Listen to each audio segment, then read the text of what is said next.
Ladies and gentlemen, Assalamu alaikum. You are about to see and hear Janab Ismail Poonawalla, Professor of Arabic and Islamic Studies at the University of California, Los Angeles, United States. Born in a Dawoodi Bohra family in Godhra 76 years ago, he has devoted his life to the study of Islam, particularly the Ismailis, our forebears, their history and their doctrines. He is an internationally acclaimed Islamic scholar. Beside his numerous contributions in learned journals all over the world, he has translated into English Qazi Noman's famous Da'imul Islam, published in 2 volumes by Oxford Publishing House, and a definitive biobibliography of Ismaili literature. Recently, University of California honored him by organizing an international seminar in his honor in May 2013. The presentation you are about to see was recorded in Godhra in March 2013, when I had the pleasant privilege of meeting him. I gave him hardly any notice, but he readily agreed and spoke extempore for more than an hour. He acceded to my request to speak in Urdu, though he is more comfortable with Arabic and English. The subject of his talk is the history of Ismailis, Bohras and their beliefs. Ladies and gentlemen, I present to you Janab Ismail Qurban Hussain Poonawalla, Professor of Arabic and Islamic Studies at the University of California, Los Angeles, United States.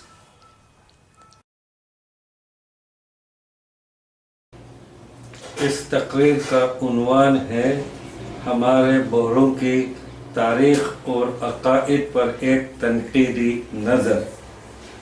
तो मैं इस तकरीर में हमारे बोहरों की क्या कहें, यानी पैदाइश कहाँ से हुई, किस तरह हुई, उसकी उनकी तारीख़ क्या है, अक़ाइद किस तरह बने, कैसे कैसे अक़ाइद हैं, तो उस पर एक तारीख़ी और तनक़ीदी नज़र से मैं बात करूँगा।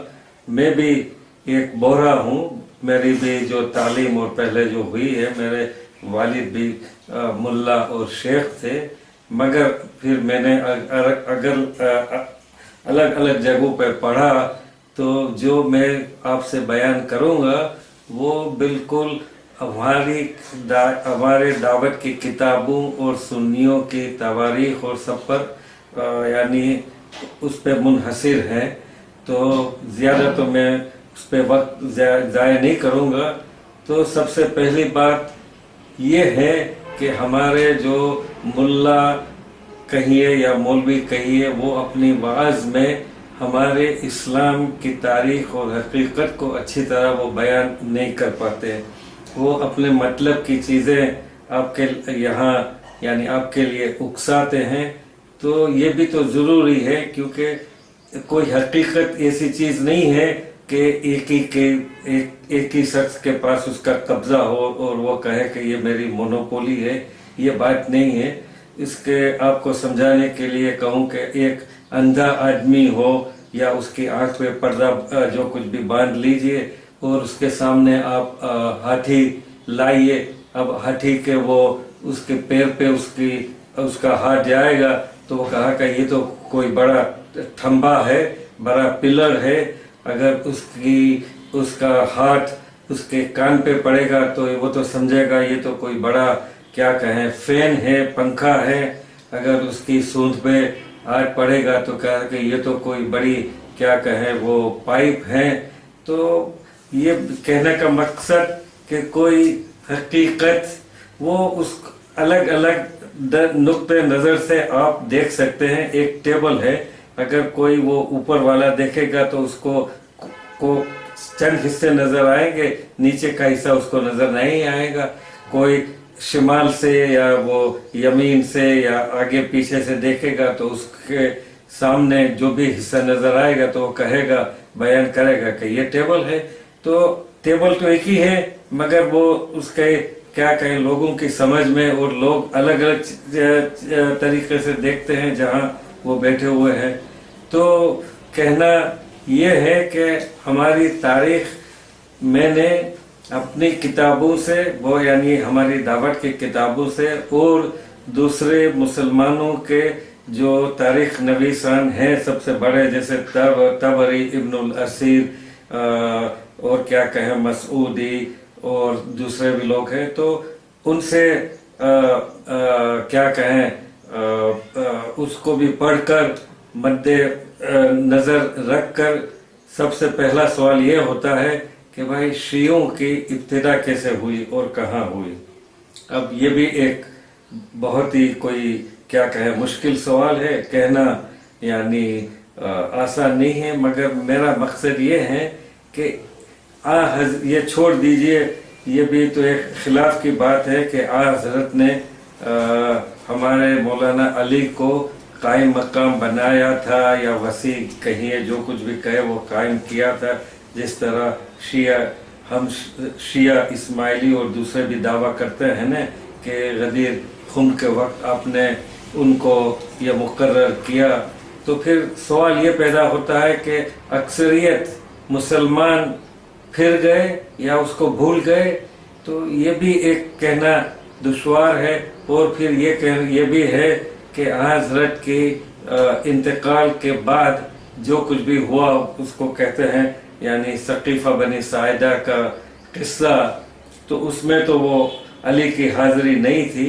تو مگر میرا کہنے کا مقصد یہ ہے کہ اسلام میں مذہب, دین اور سیاست اس طرح ملی جلی ہے کہ اس ایک سے دوسری چیز کو آپ علیحدہ نہیں کر سکتے. تو جو کچھ بھی ہو, کہنے کا مقصد یہ ہے کہ ابو بکر کو جو بھی کہیے آپ چنا گیا, اور اس کو یعنی ہر لوگوں نے قبول کیا. یہ ہم کہہ سکتے ہیں کہ ہمارے مولانا علی نے جہاں تک کہ مولانا فاطمہ کی وفات یعنی زندگی تھی, وہ وہاں تک انہوں نے اقرار نہیں کیا, کیونکہ وہ بھی تو ایک کیا کہیں یعنی کینڈیڈیٹ تھے as a successor to the prophet. تو جو کچھ بھی ہو, کہنے کا مقصد یہ ہے کہ علی کے سپورٹرز یا جو کچھ بھی کہیے وہ بہت کم تھے. اب ان کی غفلت ہو گئی, ان کو پتہ چلا یا نہ چلا کہ ثقیفہ میں کیا ہو رہا ہے, وہ الگ بات ہے. وہ حضرت کے کیا کہیں کفن دفن کی اس کے لیے وہ اس میں رکے ہوئے تھے, تو ان کو ممکن ہے پتہ نہ چلا ہوگا. جو کچھ بھی ہوا, کہنے کا مقصد یہ ہے کہ 3 مہینے یا 4 یا 5 مہینے کے بعد جب ہمارے مولانا فاطمہ کی وفات ہوئی, تو ان کے بعد ہمارے حضرت علی نے بھی ابو بکر کو بیعت دے دی. عمر آئے تو پھر ان کو بھی بیعت دی. پھر اس کے بعد سوال ہوتا ہے جو شورا قائم ہوئی تو اس میں عثمان کو چنا گیا, تو ہمارے علی بھی کینڈیڈیٹ میں تھے, مگر ان کو کیا کہیں آنے کی وہ یعنی بہت ہی کم امکان تھا, کیونکہ وہ جو جس طرح کی کمیٹی بنی ہوئی تھی اور وہ جو سیاست کہیے یا پولیٹکس اس طرح کی تھی کہ ان کو نہیں چنا گیا. تو خیر جو کچھ بھی کہیے, مگر میرا کہنے کا مقصد ہے کہ ہم یہ دعویٰ کریں کہ بھائی شیعہ اور ہمارے رسول اللہ نے امام علی کو قائم کیے تھے, اور علی نے اپنی انتقال سے پہلے امام حسن کو قائم کیا اور امام حسین کو قائم کیا. یہ ذرا ماننا اگر آپ تنقیدی نظر سے دیکھیں تو ذرا دشوار ہے. میں نے اس موضوع پہ کافی مضامین بھی لکھے ہیں, تو دوسری چیز یہ بھی ضروری ہے کہ ہمارے امام علی نے کوئی اس طرح کا جھگڑا یا لڑائی تو کی نہیں ابو بکر سے، نہ عمر سے، نہ عثمان سے. ان سے بھی یعنی ٹھیک سے اچھی طرح وہ سمجھاوٹ اور وہ ہمارے امام علی کی وہ بھی صلاح لیتے تھے یہ خلیفہ. اور دوسری چیز ہم لوگ وہ ہمارے ملا اور دوسرے لوگ بتاتے نہیں ہیں، ہمارے حضرت علی نے اپنی ایک بیٹی عمر کو بیاہ میں دی تھی. تو یہ بھی کس طرح ہو سکتا ہے کہ اگر ان کی دشمنی ہو تو اپنی بیٹی کو وہ عمر سے شادی کروا لے. اور ایک دوسری بڑی چیز بھی یہ ہے کہ جب عثمان کے گھر پہ گھیرا لگایا گیا، کیا کہیں وہ ریبیلز آئے تھے بصرہ، کوفہ اور فسطاط یعنی مصر سے، تو ان کی خلیفہ کی حفاظت کے لیے امام علی نے ہمارے حسن اور حسین کو، وہ جوان تھے اس زمانے میں اس وقت، تو ان کی حفاظت کے لیے مکان پہ پولیس جس طرح بیٹھتی ہے تو اس طرح ان پہ بٹھا لیے تھے. اور جو حملہ ہوا تو اس میں مجھے ٹھیک سے یاد نہیں ہے مگر یہ کہ امام حسن یا جو کچھ بھی کہیے حسین وہ بھی زخمی ہوئے تھے. تو یہ اس زمانے میں شیعہ سنی میں کوئی اتنا فرق بھی نہیں تھا. اور عربی میں اس کو کہتے ہیں کہ تشیع حسن، یعنی ٹھیک ہے بہت سے صحابی اور دوسرے لوگ مانتے تھے کہ بھائی یہ خلافت میں علی کا حق زیادہ ہے، اور علی کا حق زیادہ اس لیے ہے کہ وہ انصاف پسند آدمی تھے، دوسروں کی طرح یہ کہ لانچ رشوت دینا اور لینے میں وہ سمجھتے نہیں تھے. تو اس کے بعد آپ دیکھیے کہ جو جنگ ہوئی سب سے پہلی وہ جمل کی، تو ان کے علی کے خلاف عائشہ اور طلحہ اور زبیر تھے. اب وہ اس کی تفاصیل میں جانا میرے پاس ابھی وقت نہیں ہے، تو مگر کہنے کا مقصد یہ ہے کہ اس میں جو ہمارے حضرت علی میں لڑنے والے میں جھنڈا کس کے ہاتھ میں تھا اور آگے بڑھ کر لڑنے والے کون تھے؟ وہ تھے محمد بن ابی بکر، یعنی ابو بکر کے بیٹے.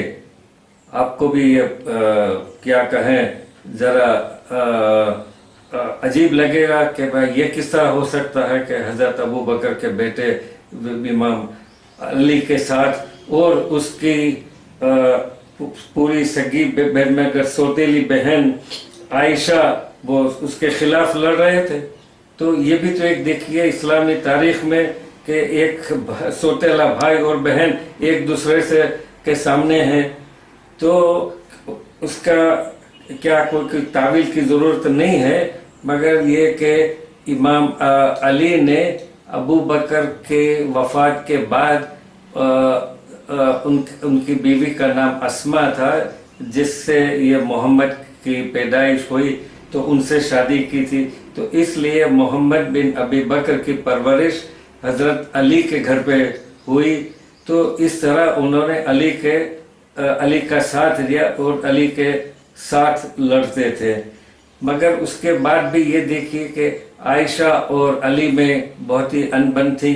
عائشہ تو اس کو ایک آنکھ سے یعنی آنکھ سے ٹھیک سے ملا کر بھی نہیں دیکھ سکتی تھی، اتنی دشمناوٹ تھی.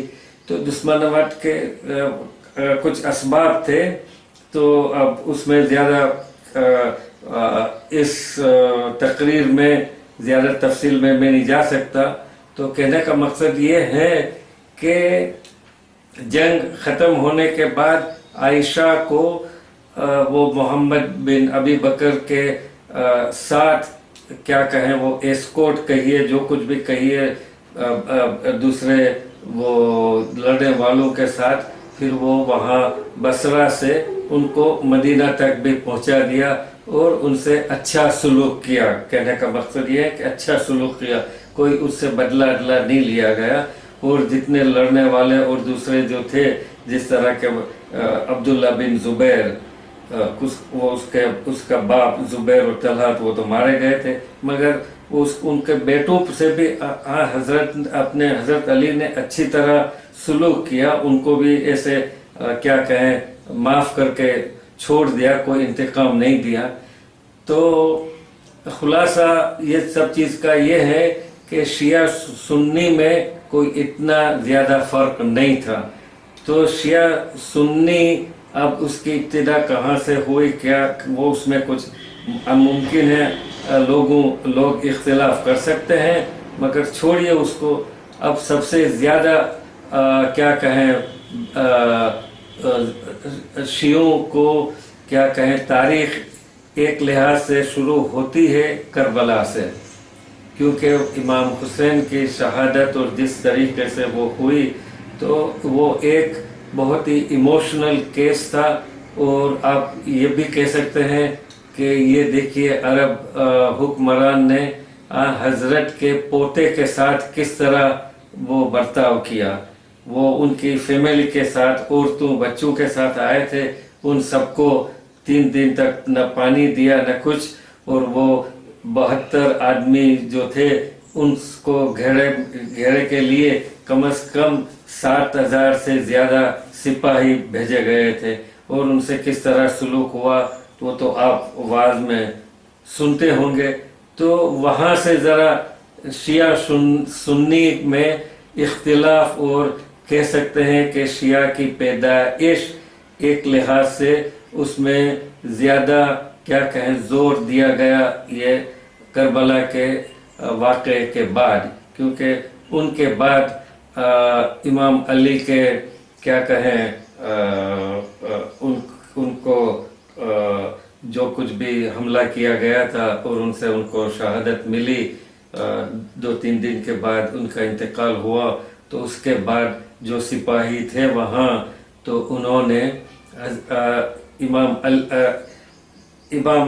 کا کلمہ میں استعمال اس طرح نہیں کر سکتا کہ امامت کا جو تصور وہ ہے بعد میں بنا ہے، تو اس طرح یہ کہنا کہ وہ ہمارے حضرت علی اور حسن اور حسین امام تھے، یہ تو کیا انگریزی میں جس طرح کہتے ہیں کہ اس کی ابتدا جو کچھ بھی تصور بعد میں ہوا، مگر دس واز پروجیکٹڈ بیکورڈ، اس کو آگے کے اماموں پہ بھی لگایا گیا۔ تو اس میں بھی میں نے کافی مقالے لکھے ہیں۔ تو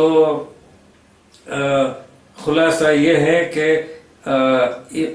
یعنی حسن چنے گئے تھے خلافت کے لیے، مگر ان کے جو سپاہی تھے وہ لڑنے کو اس طرح تیار نہیں تھے، اور حسن بھی کوئی جنگ کرنے پہ تلے ہوئے نہیں تھے، وہ بھی بہت صلح پسند تھے، تو ان کو پسند نہیں تھی کہ مسلمان آپس میں لڑے اور ایک دوسرے کو مارے، تو انہوں نے وہ معاویہ سے جو کچھ بھی بات چیت کر کے صلح کر دی، جو کچھ بھی ہوا۔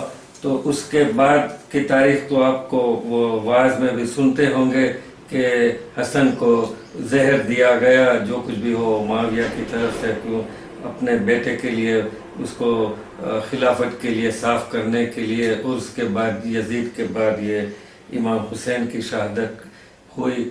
تو اس کے بعد میں نے ایک اچھا مقالہ لکھا ہے کہ امام محمد باقر اور جعفر الصادق یہ بہت ہی پڑھے لکھے تھے، اور ان کا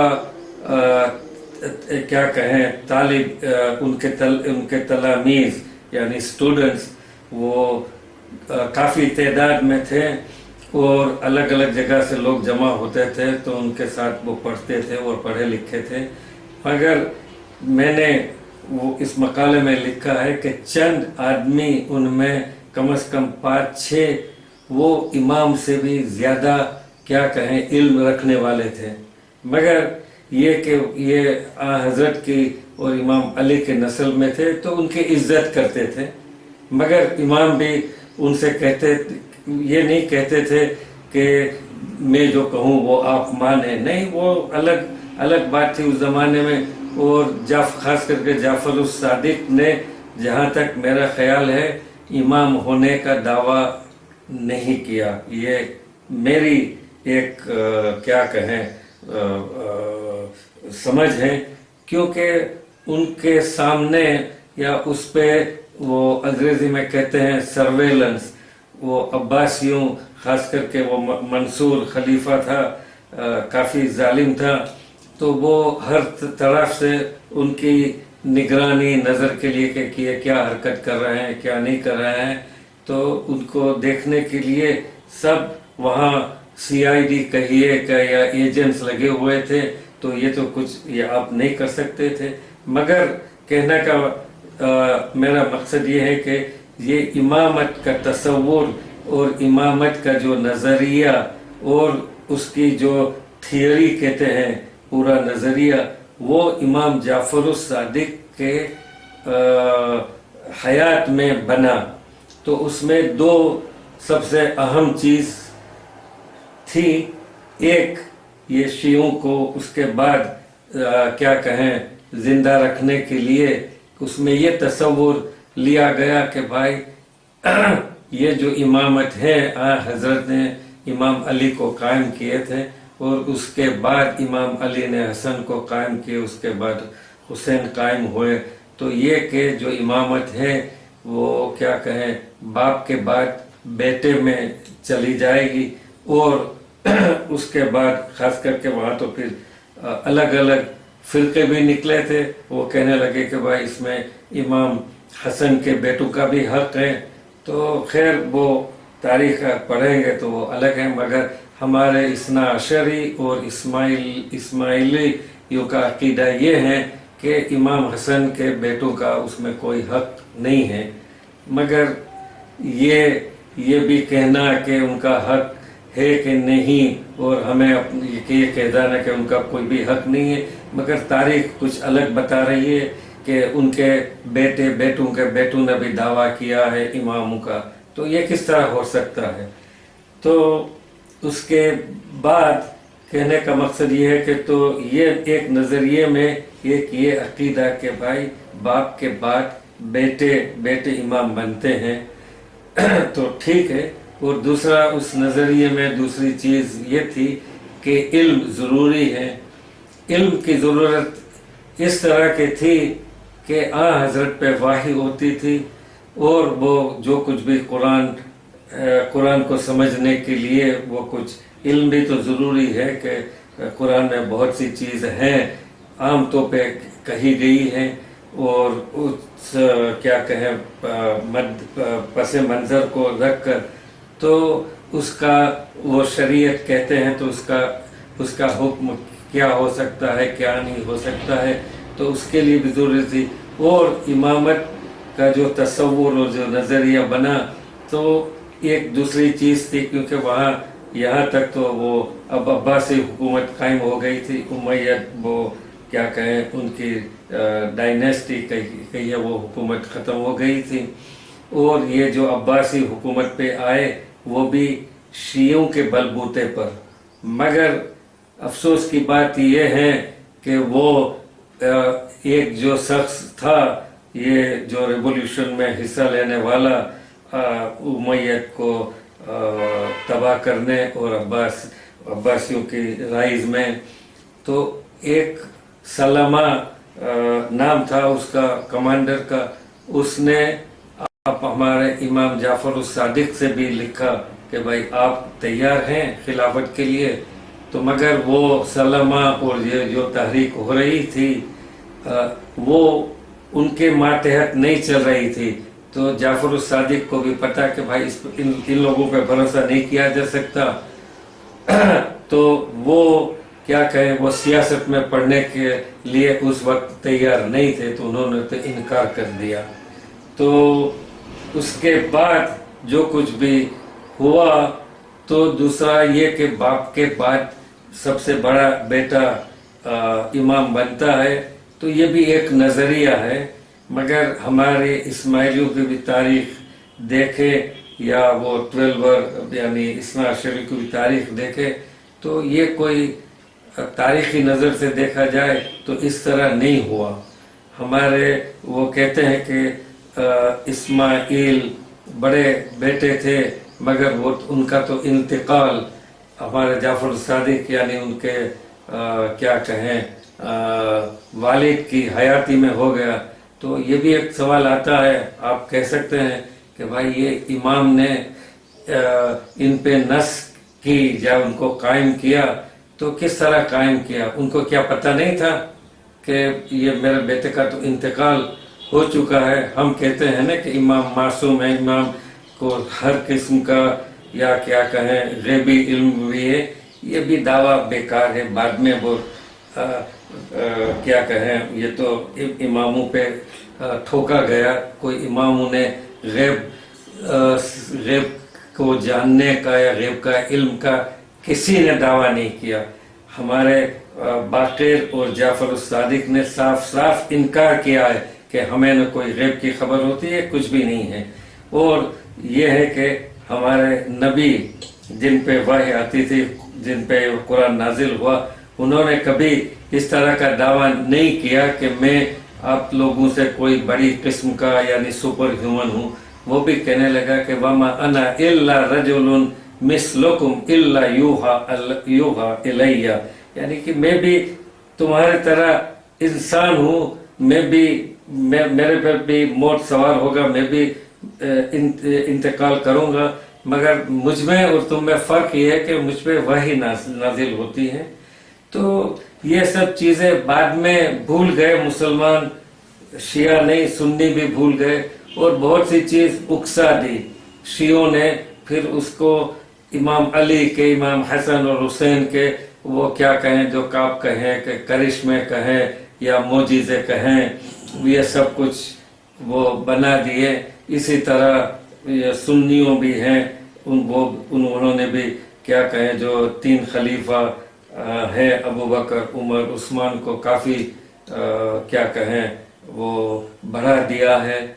तो ये चीज़ नहीं है। अगर तारीख में आप पढ़े तो वो भी इंसान थे, उनसे भी गलतियां होती थी।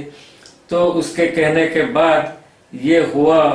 तो एक अहम चीज़ ये है कि इस्माइल का हमारे यहाँ ये भी एक एतकाद है कि हाँ वो इमाम इस्माइल का इंतकाल नहीं हुआ, वो तो दिखाने के लिए जाफर सादिक ने ये एक क्या कहें यानी गेम खेली थी, और फिर उनका ज़ुहूर बसरे में हुआ। खैर ये सब अकीदे हैं। अकीदा इस तरह की चीज़ है कि इस तरह आप एरिथमेटिक या उसकी तरह ये कहें कि 2+2 यानी 4 हो, तो इस तरह तो आप नहीं कर सकते। अकीदा एक क्या कहें आदमी मानता है, अब वो मानने वाला का जो कुछ भी वो अकीदा है, उस पे कुछ क्या कहें साइंटिफिक प्रूफ से या लेबोरेटरी में कोई उससे पुरावा नहीं किया जा सकता। तो कहने का मकसद ये है कि कुरान भी नाजिल हुआ, कुरान में सैकड़ों आयतें इस तरह की हैं, कहते हैं कि इंसान हमने तुम्हें अक्ल दी है, तुम अक्ल से काम करो, बहुत यानी कि सैकड़ों मर्तबा। तो कुरान भी इस तरह कहता है कि ये जो तुम्हारे अरब जाहिल जिसका जाहिलियत का ज़माना कि आप कहते हैं कि हम तो हमारे आबा अजदाद का जो अकीदा और वो जो मानते थे वो मानते थे, तो कहते हैं कि क्या उनको यानी सच या हकीकत कुछ पसंद थी, वो भी मानते थे। तो तुम न मानो, अपने अक्ल का इस्तेमाल करो, और ये कि खुदा एक है, उन्होंने आदमी को बनाया है, दुनिया बनाई है। तो कहने का मकसद ये है कि बाद में 100-200 साल के बाद जो इसको कहते हैं अंग्रेजी में डोगमा, जो अकीदा कायम होता है ना कि भाई हम तो ये इस्ना शरी शिया हैं, हम ये सुन्नी हैं, हम ये 4 खलीफा को मानते हैं, उसके बाद उमैया डायनेस्टी को मानते हैं, उसके बाद अब्बासीद और जो कुछ भी आए उनको हम मानते हैं। तो हम इस तरह मानने का ये जो हुआ डोगमेटिक, और उसके बाद ये नजरिया कि इमाम हर चीज जानता है और बाप अपने बेटे पे वसीयत करता है, یہ ایک تصور ہے. اگر آپ دیکھیں تاریخ میں تو یہ یعنی کیا کہیں حقیقت کچھ اور ہی آتی ہے.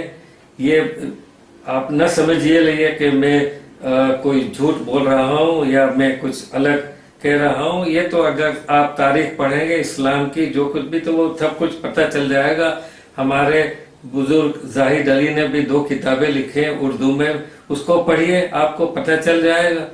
تو اب کہنے کا مقصد یہ ہے کہ اس کے بعد ہم کہتے ہیں کہ وہ ہمارے امام کیا کہیں پردے میں ہو گئے. پردے کا کیا مقصد یہ ہے کہ جس طرح کمیونسٹ وہ تحریک ہوئی وہ سیاستدان ان کو یعنی پکڑ کر مار بھی دیتے, سب کچھ کرتے, جس طرح جس کے ہاتھ میں کیا کہے جس کے ہاتھ میں لکڑی اس کی بھینس جیسا ہوتا یہ سب ہوتا ہے حکموں میں حکمران میں.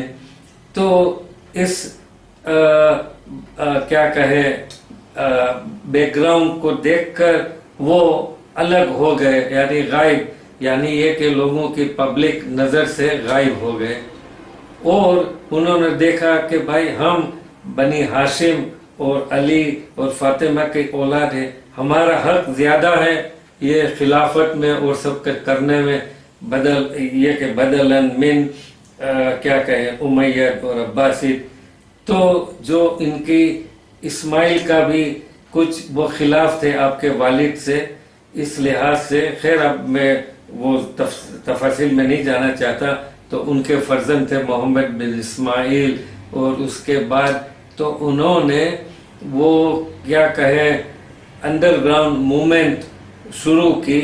جب جو کچھ بھی ہوئے پیسے جمع کیے, لوگوں کو بھی اچھی طرح جمع کیے, اور کچھ لوگ ناراض تھے یہ عباسی حکومت سے, تو وہ کہنے لگے کہ یہ بنی ہاشم کا حق ہے, ہم آپ کو ساتھ اچھی طرح دیں گے. تو یہ ایک کیا کہیں ایک موومنٹ انہوں نے شروع کی. تو کم از کم 100 سال کے بعد اس موومنٹ کا کوئی پھل نکلا.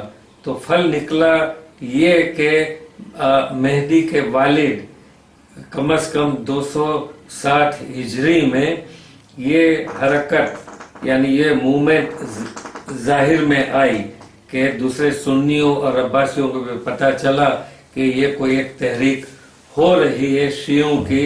ان کا نام اسماعیلی فرقہ کہیے, کرامتہ کہیے, الگ الگ نام سے وہ مشہور تھے. تو اس لحاظ سے اس زمانے میں جو کچھ 70 کے امام اور اس کے بعد جو تھے تو ان کی اپنی دعوت کے پھیلانے کے لیے جو لوگ تھے انہوں نے کیا کہیں بہت سی سیکریفائزز کیے ہیں, اور وہ بہت ہی اچھی طرح پڑھے لکھے تھے, بالکل کیا کہیں فرسٹ ریٹ اسکالرس اور تھنکرز کہ جو سنی علماء تھے ان سے وہ آپ کیا کہیں مناظرہ بھی کرتے تھے. اور دوسری یہ کہ دعوت پھیلانے کے لیے وہ لوگوں کو اچھی طرح کہتے ہیں کہ بھائی یہ تو کیا کہیں ظالم حکمران ہیں, اگر ہمیں حکم حاصل ہوگا تو ہم آپ کو اچھی انصاف سے آپ کے ساتھ ہم کیا کہیں راج کریں گے یا حکم کریں گے. تو اس لحاظ سے سینکڑوں اور ہزاروں کی تعداد میں انہوں نے وقت لگا, 10 سال لگے, 20 سال لگے, مگر یمن میں اور نارتھ افریقہ جس طرح آج الجیریا اور وہ ٹونیسیا اور لیبیا ہے تو وہاں حرکت ہوئی. تو اس طرح سے یہ فاطمی حکومت قائم ہوئی. اب یہ کہ وہ بڑا سوال یہ بھی تھا سنیوں نے اور دوسرے ہمارے دعاتوں نے بھی کہا کہ بھائی جو ظہور کے امام مہدی تھے ان سے بھی کہا کہ بھائی آپ کے آبا اجداد کے نام بتائیے, آپ کس نسل میں ہیں وہ ہیں. تو اس تفاصیل میں جانا نہیں چاہتا, مگر اس میں کچھ کیا کہیں تاریخ صحیح یا ٹھیک سے نہیں ہے. تو مگر اب اس میں جانا کیا کہیں کوئی ضروری نہیں ہے, اور خلاصہ کہنے کا مقصد یہ ہے کہ جو کم از کم پہلے 4 خلیفہ تھے، یعنی مہدی، قائم، منصور، معیز، وہ بہت ہی کیا کہیں جوانی میں انہوں نے خلافت یا امامت ان کو حاصل ہوئی اور وہ اچھی طرح حکمران تھے، اور معیز نے ان کو کیا کہیں قائد بن جوہر کر کے ایک بڑا لشکری کمانڈر ان کو اچھا مل گیا تھا، تو انہیں دوبارہ اچھی طرح وہ نارتھ افریقہ کو بھی سبڈیو کیا، یعنی فتح کیا، اور اس کے بعد مصر کی بھی فتح ہوئی، اور مصر میں ان کی کیا کہیں حکومت کم از کم 250 سال رہی۔ اب آپ سوال یہ کہیں گے کہ یہ امام تو وہ کس طرح سے رہتے تھے، کیا کرتے تھے؟ خیر وہ محل میں رہتے تھے، وہ بھی دوسرے عباسی اور دوسرے لوگ حاکم تھے، حکمران جس طرح اپنی کیا کہیں حکومت چلاتے تھے، تو وہ بھی اس طرح حکومت چلاتے تھے۔ اب یہ کہنا کہ انہوں نے پوری طرح انصاف قائم کیا نہیں کیا، غریبوں کی مدد کی یا انہوں نے کیا، یہ کہنا دشوار ہے۔ ایک حاکم ہے، وہ امام کیا کرے گا بیچارہ اکیلا، اس کے ساتھ پوری کمپنی تو چاہیے نا۔ جس طرح یہاں تمہارا سردار جی ہے پرائم منسٹر، وہ مانو کہ وہ ٹھیک ہے بیچارہ اونیسٹ ہے، سب کچھ ہے، مگر دوسرے لوگ تو اپنی جیب پیسوں سے بھرنے میں لگے ہوئے ہیں، تو وہ بیچارہ اکیلا کیا کر سکتا ہے؟ تو کہنے کا مقصد کہ وہ حکومت خیر یعنی لشکر کے بل بوتے پر رہی 200 سال کے قریب، اور اس کے بعد وہ لشکر میں بھی یہ آپ لوگ تمہارے عامل اور وہ واعظ میں نہیں بیان کریں گے وہ، کیونکہ پھر اگر لوگ سب سمجھ جائیں گے تو آپ ان کو اس طرح سے کہ ان کی ضیافت کرے، یہ نذرانہ دے وہ نذرانہ دے، یہ سب جو ٹیکسز لگائے حکومت کی طرح سے، تو وہ بن جائے گے۔ تو یہ تو مذہب کے نام پہ انہوں نے کیا کہیں دکان قائم کر کے رکھی ہے، اور آپ سے ظلمانہ یہ سب کچھ وصول کرتے ہیں۔ اگر آپ دیتے نہیں ہیں تو وہ سنا ہوگا ابھی تک بھی وہ کرتے ہیں، مگر 40-50 سال پہلے ان کا ظلم یہ تھا کہ اگر آپ کے بیٹے کی یا کوئی فیملی میں شادی ہو تو وہ نکاح پڑھنے سے انکار کر دیتے تھے۔ اب یہاں ہندوستان میں رہنا ایک سماج میں تو یہ بھی ایک بڑی چیز ہے کہ اگر وہ آپ کا ملا نکاح نہ پڑھے اور آپ کسی مولوی سے نکاح پڑھائے تو آپ کا سلوک کیسے طرح ہوگا، سماج میں کس طرح رہیں گے؟ تو یہ بھی سوال تھا۔ اور دوسرے طرح آپ کو کیا کہیں وہ بہت ظلم کرتے تھے کہ اگر کسی فیملی میں کسی کا انتقال ہو گیا، موت ہو گئی، میت ہو گئی، تو وہ دفنانے کے لیے یا نماز پڑھانے کے لیے بھی وہ تیار نہیں تھے۔ بہت سے آپ کو تو پتہ نہیں ہوگا، مگر ہم نے تو دیکھا بھی ہے اور سنا بھی ہے ہمارے قریب دوستوں سے، سورت میں، بمبئی میں، وہ قبر سے لاشیں اٹھا کر بھی پھینکی گئی ہیں۔ تو یہ کیا ہے؟ یہ مذہب سکھاتا ہے کہ آپ اس طرح برتاؤ کیجئے؟ تو سب کچھ یہ جو تمہارا کیا کہیں جو ملا ہے، میں تو ان کو دھن گرو کہتا ہوں، یعنی وہ اس کا مطلب ہے مال سب کچھ جمع کرنا، اور آج کل وہ القاب بانٹنا، یہ تو کچھ 40-50 سال پہلے شروع ہوئی تھے کہ اس کا منہ بند کرنے کے لیے اور پیسہ کمانے کے لیے ٹھیک ہے آپ 25,000، اس زمانے میں تو 5,000، 10,000، 25,000 تھے، آپ کو ملا بنا دیں گے، آپ کو شیخ بنا دیں گے، آپ کو NKD بنا دیں گے۔ تو NKD کا مقصد ہم تو وہ اس زمانے میں کیا کہیں ہنستے تھے، اس کا مقصد ہے کہ ناچ تو کود تو داؤدی وورو۔ تو مگر یہ شیخ ایک بنتے تھے 25,000، تو ان کو وہ استنجا کرتے بھی نہیں آتی، وضو کرتے بھی ٹھیک سے نہیں آتی، اب وہ کس طرح نماز بھی پڑھا سکتے ہیں؟ مگر یہ تو سب کیا کہیں पैसे कमाने का तरीका है।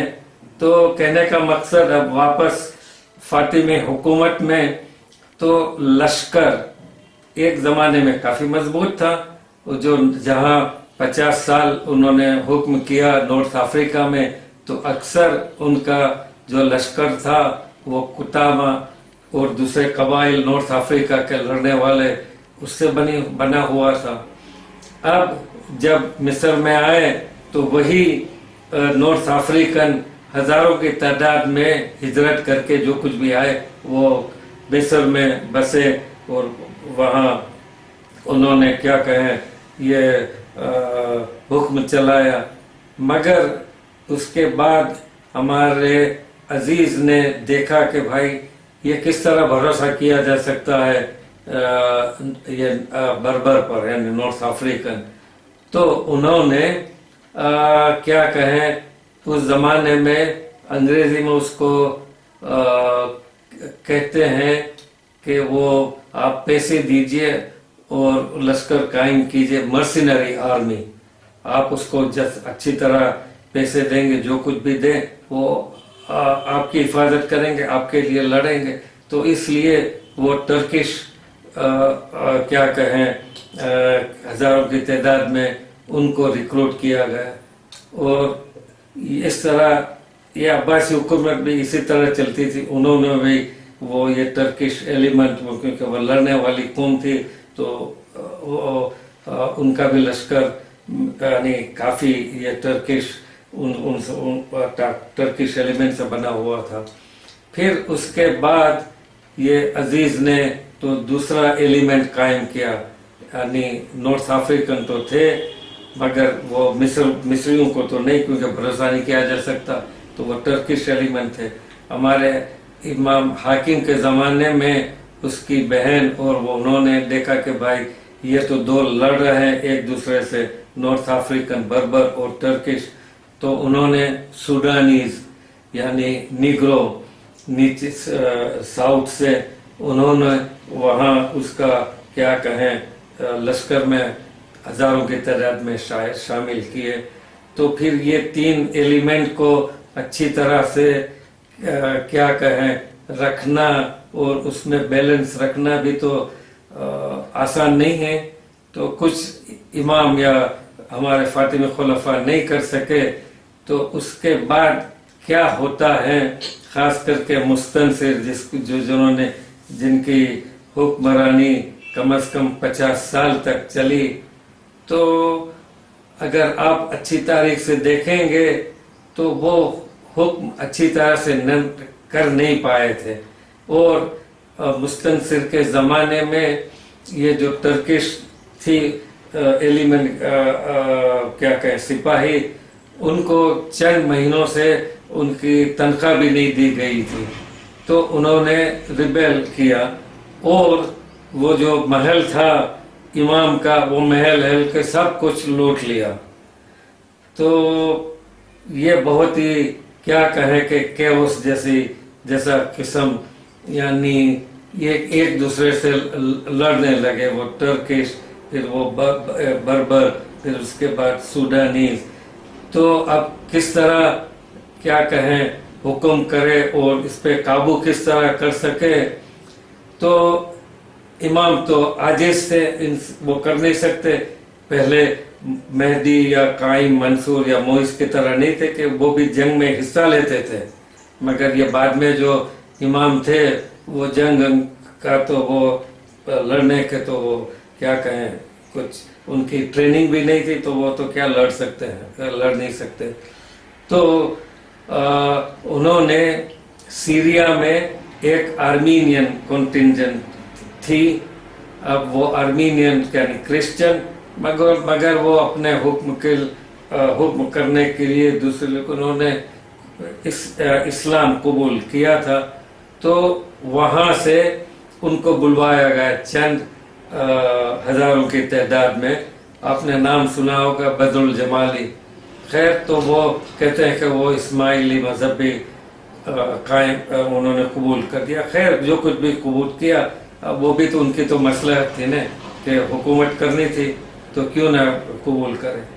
तो कहने का मकसद ये है कि जो हुक्मरान थे मुस्तनसिर के ज़माने के बाद वो हमारे क्या कहें इमाम या खलीफा कहिए वो कठपुतले थे। उनके हाथ में आप सही वो कहिए तो हुकूमत नहीं थी, जो हुकूमत वो थी लश्कर कमांडर ये बदरुल जमाली और उनके कब्जे में थी। तो ये अब पूरी क्या कहें जहाँ तक फातिमी हुकूमत रहेगी तो इसी तरह वो क्या कहें सिपाही और कमांडर इन चीफ वो हुक्मरान थे, इमाम नहीं थे। इमाम तो सिर्फ वो कठपुतली थे, उनको गाड़ी पे बिठाते थे जिस तरह अपना क्या कहें अपनी मसलहत अच्छी करने के लिए। तो एक दाखला दूं आपसे, आपको अगर बुरा न लगे, मैं भी ऐसे तो यानी बोरा हूं मगर ये तारीख है, कोई आप तारीख से तो क्या कहें उसको रद्द नहीं कर सकते या उसको रिजेक्ट नहीं कर सकते। तो मुस्तनसिर 50 साल रहे तो उनकी काफी उम्र रही। उन्होंने यानी हमारे कुछ इस्माइली तारीख में भी ऐसे यानी हवाले मिलते हैं, मगर दूसरी सुन्नियों की तारीख तो खैर उसको अच्छी आप बिल्कुल रद्द तो नहीं कर सकते।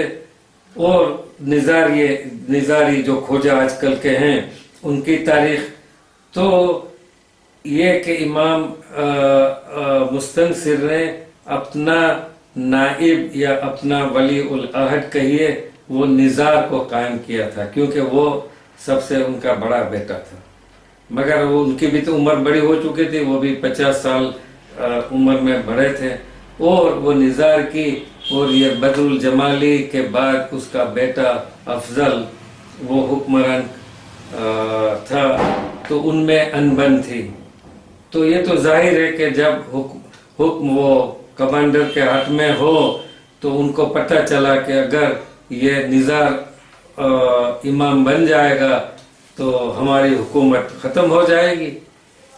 तो उन्होंने क्या यानी खेल रचा, खेल के वो अफजल की बहन यानी बदरुल जमाली की एक बेटी थी जवान, और मुस्तनसिर का जवान बेटा था मुस्ताली, तो उनसे उनका ब्याह कर दिया।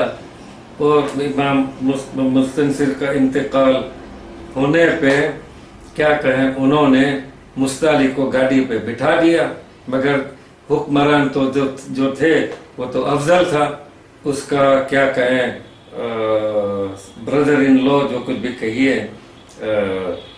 तो और जब निज़ार ने देखा तो वो तो भाग निकला वहां से कैरो से, क्योंकि वो उसका भी जान का खतरा था, भाग निकला।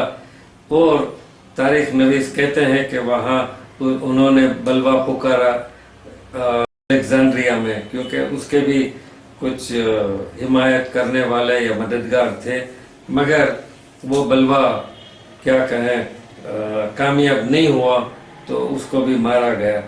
तो कहने का मकसद ये है कि हम ये मानते हैं कि इमाम के बड़े बेटे का हक है इमामत के लिए। तो दूसरा एक दाखला देता हूँ आपको।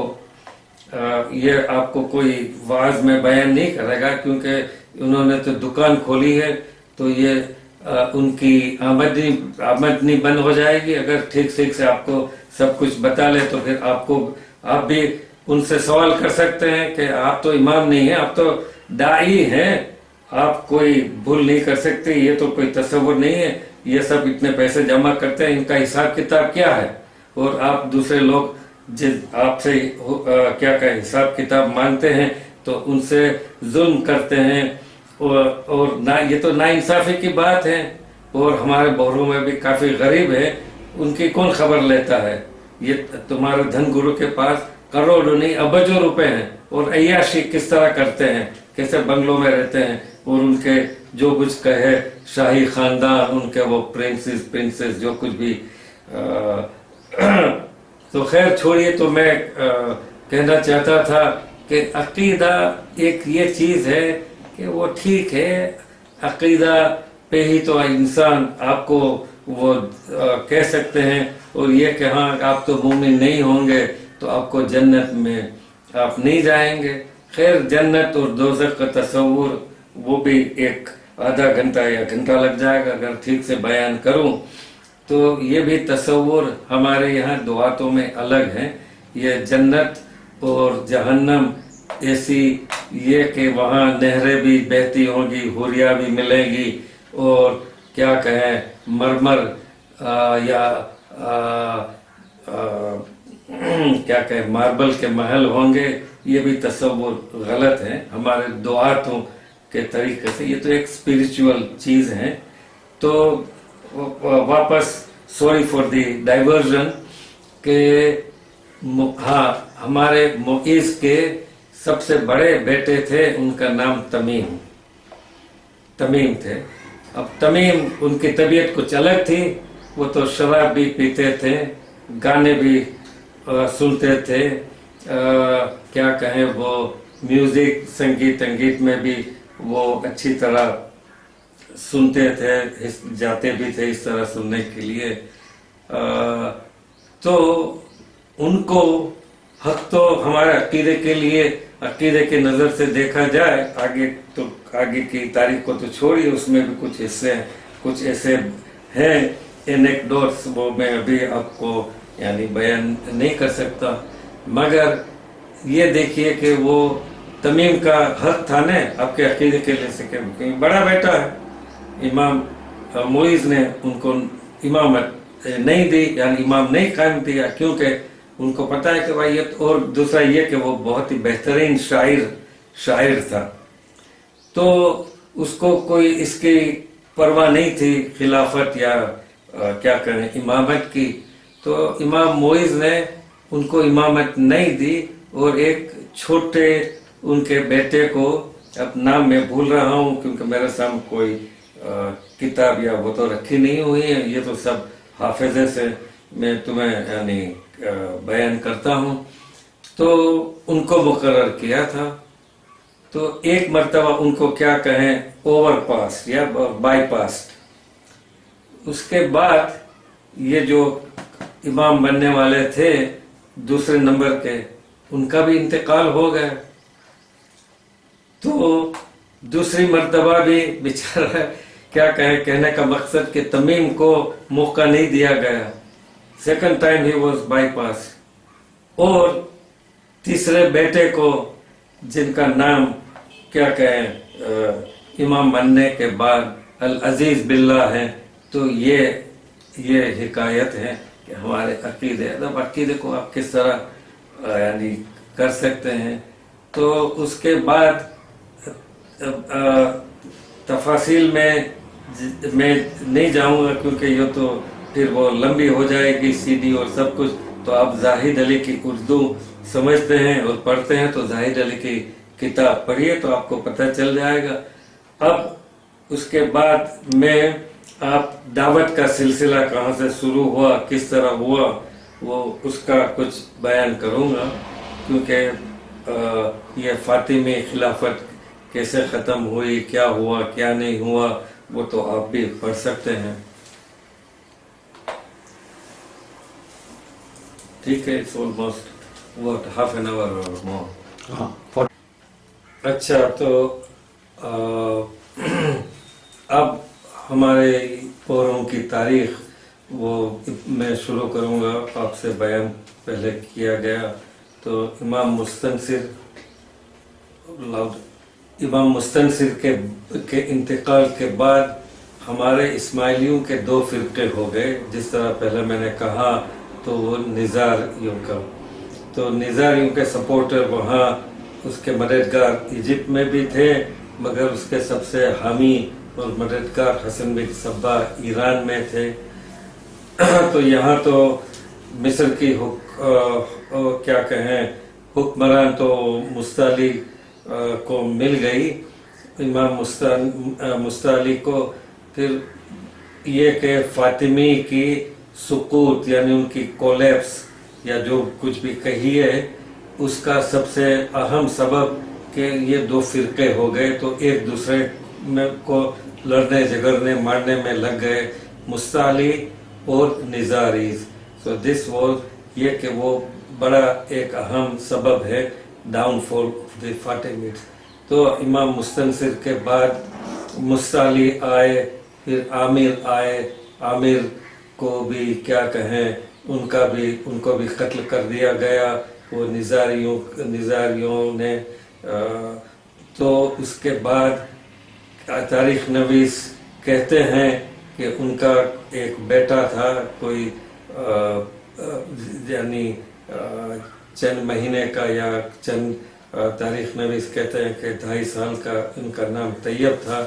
تو ان پہ نس کی اور ان کو چھپا دیا گیا، کیونکہ جو عامر کے بعد جس کے ہاتھ میں حکومت آئی وہ طیب کے چچا تھے حافظ.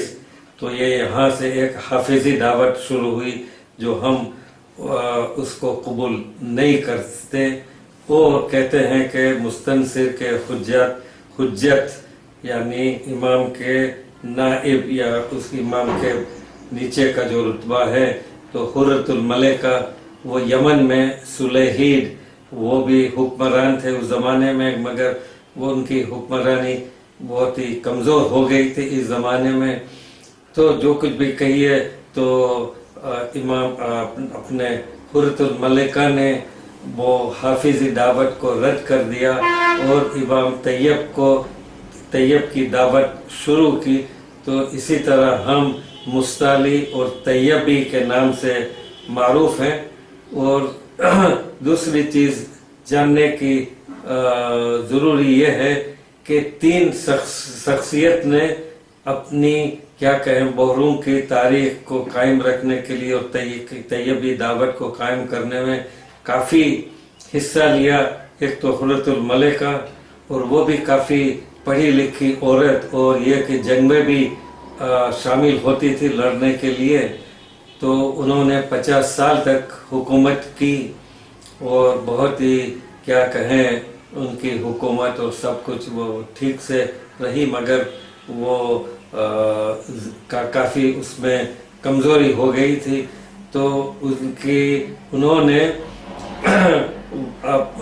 ہمارے کیا کہیں زؤیب بن موسیٰ الوادعی کو پہلا داعی المطلق قائم کیا، اور زؤیب نے ان کا معزون سیدنا خطاب کو بنایا. تو یہ تینوں نے بہت ہی اچھی طرح کیا کہیں طیبی دعوت کے پھیلانے میں لیے اس کے قیام کے لیے کافی حصہ لیا ہے.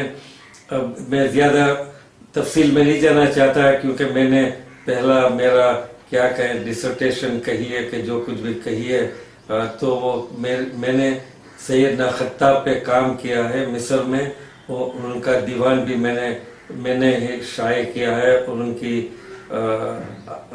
آب حیات یعنی ان کی حیات کی جو کچھ بھی تاریخ سے میسر ہوئی تو وہ میں نے اچھی طرح وہ لکھی ہے. تو اس کے بعد یہ کہ دعات کا سلسلہ اب شروع ہوا یمن میں، اور یہ دعوت یعنی وہ کیا کہیں کہ داعی تھے اس زمانے میں یمن میں بھی ابھی، تو وہ بھی کافی پڑھے لکھے تھے، اور چند اس میں تھے وہ کیا کہیں واریر یعنی وہ جنگ میں یعنی جیش یعنی سپاہی کے ساتھ لڑتے بھی تھے. تو دوسرا کہنا یہ چاہتا ہوں کہ جو پہلے کے یمن کے داعی تھے وہ کوئی اپنی کیا کہیں اپنی فیملی کا ٹھیکہ نہیں لیا تھا کہ میرے بعد میرا بیٹے کو ہی قائم کروں گا، جو کچھ بھی ہو.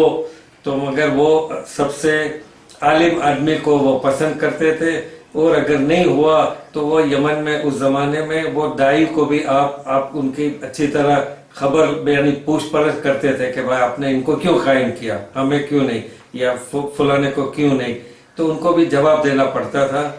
تو اب یہ دعات کا سلسلہ شروع ہوا، تو پہلے یعنی جب کہ پہلے کے دائی تھے بہت ہی پڑھے لکھے اور انہوں نے کافی کتابیں لکھی ہیں، اور ان کی دوسری اہم خدمت یہ ہے کہ جو کتابیں لکھی گئی اگلے دعاتوں کی یعنی فاطمی حکومت کے زمانے میں اور ایران میں، جس طرح قاضی نعمان ہے، معید شیرازی ہے، سجستانی ہے، رازی ہے، دوسرے بھی بہت ہے، تو ان کی کتابیں کی حفاظت انہوں نے کی، اور اس کے لیے بھی قصہ کیا کہیں بہت ہی چند الفاظ میں کہ ہمارے معید شیرازی بڑے یعنی ایران کے تھے، وہ کافی سمجھدار تھے، وہ اپنے مستنصر کے زمانے میں تھے، مگر وہ جب ایران سے آئے کافی پڑھے لکھے اور وہ مشہور بھی ہو چکے تھے، مگر وہ وزیروں کا قبضہ تھا قاہرہ میں، تو 1 سال تک بیچاروں ہمارے معید کو امام سے ملنے بھی نہیں ملا 1 سال کے بعد، اور پھر وہاں بھی ایک دوسرے کی کیا غیبت کرنے میں وہ جو وزیر سب تھے، تو انہوں نے معید نے بھی کافی خدمت کی ہے، مگر ان کی اچھی طرح کیا کہیں قدر نہیں کر سکے جو وزراء اور جو کیا کہیں حکمران مصر میں تھے، تو پھر انہوں نے ایک اس طرح اچھی خدمت قائم کی کہ وہ 450 ہجری میں انہوں نے وہ خود گئے تھے وہاں یعنی بغداد کے قریب، تو 1 سال تک عباسی حکومت بغداد میں خطبہ جمعہ کے دن وہ مستنصر کے نام سے پڑھا گیا تھا، اور اگر وزیر مصر کے جو تھے وہ اچھی طرح پیسے اور لشکر کی مدد ان کو معید کو دیتے تو لگتا یہ تھا اس وقت کہ وہ عباسی حکومت کو برباد بھی کر دیتے، اور ہمارے فاطمی حکومت وہاں کیا کہیں بغداد میں بھی قائم ہو جاتی، مگر وہ وزیر انہوں کے دماغ میں کچھ اور تھا کہ بھائی یہ ایرانی کیا کر لے گا، اور ان سے کیا کہیں عداوت بھی جو کچھ بھی کہیے وہ عداوت بھی تھی، تو وہ آنے کے بعد کم از کم ان کو پھر دوبارہ 1 یا 2 سال کے لیے بیچارے کو کیرو سے ایگزائل کر دیا، یعنی انہوں نے وہاں کیرو چھوڑنے پہ ان کو کیا کہیں فرض کر دیا، تو وہ بیچارے فلسطین گئے تھے تو پھر بعد میں آئے، مگر جو اپنا کیا کہیں ہیریٹیج یا جو لیگسی کہیے کہ جو دعوت کا خزانہ کتابیں جو ہے آگے کے دعاتوں کی ہیں، انہوں نے معید شیرازی نے دیکھا کہ یہ حکومت مصر میں زیادہ عرصے تک قائم نہیں رہ سکے گی، اور وہ یہاں سب کچھ جو کیا کہے حکم تو وہ وزیروں کے ہاتھ میں ہیں، اور اس زمانے میں وہاں صلیحی جو حکمران تھے یمن میں وہ کافی مضبوط تھے، تو انہوں نے کیا کہیں یحییٰ بن لبک ان کا مشن آیا تھا وہ بھی یمن سے، تو وہ 4 یا 5 سال تک معید کے ساتھ قاہرہ میں رہے تھے، تو انہوں نے اپنی کیا کہیں دور اندیشی لگا کر جو کچھ بھی خزانہ کتابیں تھیں وہ سب ایک ان کے نسخے یا 2 نسخے یمن بھیج دیے، تو اس طرح ہمارا جو کیا کہیں خزانہ دعوت کا کہیے تو وہ یمن میں اچھی طرح محفوظ رہا، اور جو کہ یمن میں ہمارے اسماعیلی خاص کر کے وہ شمال میں حراز ایریا میں بہت ہی وہ پہاڑی جگہ ہے، تو وہ وہاں کیا کہیں قلعے بنا کر اس کو اچھی طرح محفوظ بھی یعنی اچھی طرح محفوظ رکھتے تھے، اور اس پہ کیا کہیں تنقید کرنا، لکھنا، جو حاشیہ لکھنا جو کچھ بھی ہے، تو کافی انہوں نے کام کیا ہے، اور کافی ہمارے دعوت کے خزانے میں انہوں نے اضافہ بھی کیا ہے، تو یہ دعوت کا سلسلہ وہاں سے چلا، جتنی فیملی حامدی فیملی ہے، دوسرے ولید فیملی ہیں، وہ کافی پڑھے لکھے آدمی تھے، اور اچھی طرح दूसरे वो जैदी और दूसरे सुन्नियों से किस तरह रहना, किस तरह उनसे रिश्ता रखना वो समझते थे। तो इस तरह वो वहाँ महफूज भी रहे, किताबों में खजानों में भी इजाफा किया। और आजकल सुना है कि वो हमारे सैयदना हातिम बिन इब्राहिम अल हामिदी क्या वो दरस अच्छी तरह वो हमारे क्या कहें ये मुल्ला जी करवाते हैं। तो किस्सा ये है कि वो बहुत ही पढ़े लिखे आदमी थे। हातिम बिन इब्राहिम काफ़ी किताबें लिखी हैं और वो भी एक अच्छी तरह लड़ने वाले थे और सियासतदान थे। तो उस ज़माने में उन्होंने देखा कि अगर वो फातिमियों का हुक्म कम हो रहा, यानी कमज़ोर हो रहा था, तो उसको मजबूत बनाने के लिए उन्होंने ये कोशिश की कि सना यानी वो क्या कहें आसिमा यानी कैपिटल था यमन का, कि अगर उस पर कब्ज़ा हो जाए तो हमारे क्या कहें इस्माइली या तैयबी दावत की हिफाजत होगी।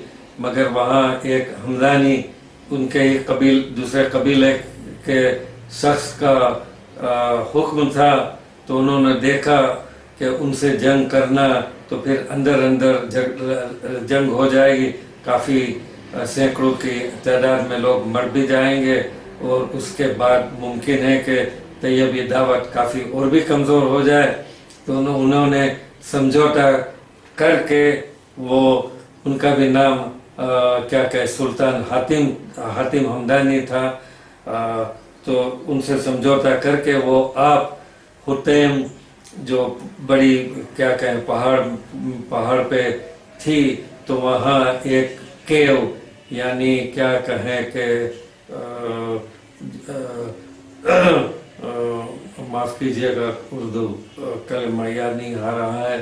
तो वहाँ हुतैब में उन्होंने रिटायरमेंट लिया और वो अपने आप को लिखने पढ़ाने में भी मसरूफियत रखी। तो इस तरह यमन में सब क्या कहें यानी हमारी दुआत कम से कम का सिलसिला 400 साल के करीब कायम रहा। अब उसके बाद जो फिरके हुए हमारे तैयबी दावत में सुलेमानी और दाऊदी, वो तो आपको पता होगा। मगर जो कुछ भी हो वो ये इस तरह से टुकड़े इस तरह से हुए कि भाई सुलेमान ने दावा किया कि जो उससे पहले दाई थे उन्होंने नस मुझ पे की है, और हमारे सैयदना दाऊद बिन कुतुब का दावा ये था कि भाई नस मुझ पे हुई है। तो ये किस्सा तो को क्या कहें अकबर की कोर्ट तक भी पहुंचा था और फैसला दाऊद बिन कुतुब के हक में दिया गया। उसके बाद वो अलवियों का फिरका भी अलग हुआ। तो कहने का मकसद ये है कि हमारे तैयबी इस्माइली शियों में नहीं मगर अक्सर शियों में फिरके पड़े, तो ये इसी पर इत्तेफाक न हो सका कि इमाम के इंतकाल के बाद कौन होगा। और उनके 3 या 4 लड़के होंगे, अगर हुए तो वो चारों ने दावा किया कि भाई मुझे इमाम कायम किया है। तो कहने का मकसद ये है कि एक तसव्वुर था ये इमामत का कि इमाम ये कि मरने से पहले इमाम को कायम करेगा, वो उनका क्या कहें उनको मौत नहीं आ सकती। ये सब अकीदे हैं यानी तसव्वुरात हैं, मगर तारीख अगर देखे तो इस तरह नहीं हुआ। जिस तरह के इससे पहले का किस्सा कहूँ, ये मुस्तनफिर के बाद निज़ार ने भी दावा किया मुस्तालिका दावा, और इससे तो वो खिलाफत को भी काफ़ी सहना पड़ा कि खिलाफत भी ज़्यादा तक मिस्र में न रह सकी। मगर उससे पहले जाफर सादिक के 3 या 4 बेटे थे, सबों ने दावा किया कि इमाम मैं हूँ। इस्माइल ने, फिर अब्दुल्ला ने भी, और एक रिवायत ये है कि अब्दुल्ला सबसे बड़े थे। और खैर वो मेहदी की नस्ल में भी कुछ हमारे दावत की कुतुब में भी इख्तिलाफ हैं, और वो कहते हैं कि वो मेहदी अब्दुल्ला की नस्ल में थे।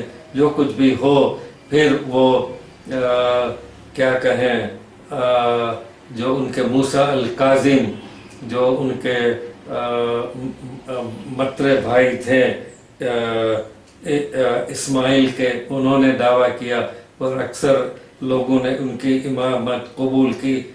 तो कहने का मकसद ये है कि एक तसव्वुर था, मगर इमाम के इंतकाल के बाद इनके 4 बेटे हुए, 5 हुए, तो अक्सर वक्त सभी दावा करते थे कि भाई मैं ही इमाम हूँ। तो जिसकी क्या कहें यानी मदद करने वाले ज्यादा हो, कुछ लोग 1-2 क्या कहें 10-15 साल 20-25 साल तक उनका फिरका रहा, उसके बाद नाबूद हो गया। तो जिनके मददगार ज्यादा थे वो कामयाब रहे और वो उनका सिलसिला कायम रहा। तो अब ये सिलसिला तो किताबें भी लिखी गई और फातिमी दावत में भी लिखी गई है, और सबसे बड़ी किताब ये हातिम बिन इब्राहिम की है, तोहफतुल कुलूब। वो क्या कहें अरबी में शाये भी हो चुकी है, हमारे दोस्त अब्बास हमदानी ने शाये की है, और काफ़ी अच्छा अंग्रेज़ी में मुकदमा भी लिखा है। तो अगर आप पढ़ेंगे तो आपको क्या कहें इससे इल्म भी हो जाएगा। और उसमें एक रिसाल अल काफिया फातिमी ज़माने में लिखा हुआ था, तो उसमें क्या कहें कि दाई किस तरह हो सकता है और दाई में होने में कितनी कितनी शर्तें चाहिए, तो उनका भी जिक्र है। और ये किताब भी शाये हो चुकी है और अंग्रेजी में भी इसका तर्जुमा हो चुका है, जो क्या कहें इस्माइल इंस्टीट्यूट आगा खान चला रहा है लंदन में, वहाँ से भी छपी हुई है। तो ये सिलसिला चलता रहा। अब यमन में तारीख नवीस कहते हैं कि हमारे सैयदना इदरीस वो आखिरी यानी सबसे बड़े अच्छे पढ़े लिखे यानी दाई थे। उन्होंने काफ़ी किताबें लिखी है, तारीख की भी लिखी है। उनकी तारीख की सबसे 2 मशहूर किताबें वो उयूनुल अखबार 7 जिल्दों में वो भी शाये हो चुकी हैं, और नुज़हतुल अफ़कार यमन की तारीख है 2 हिस्से में, उसके भी चंद हिस्से शाये हो चुके हैं। उनकी दूसरी हक़ाइक़ की किताब ज़हरुल मआनी वो भी शाये हो चुकी है।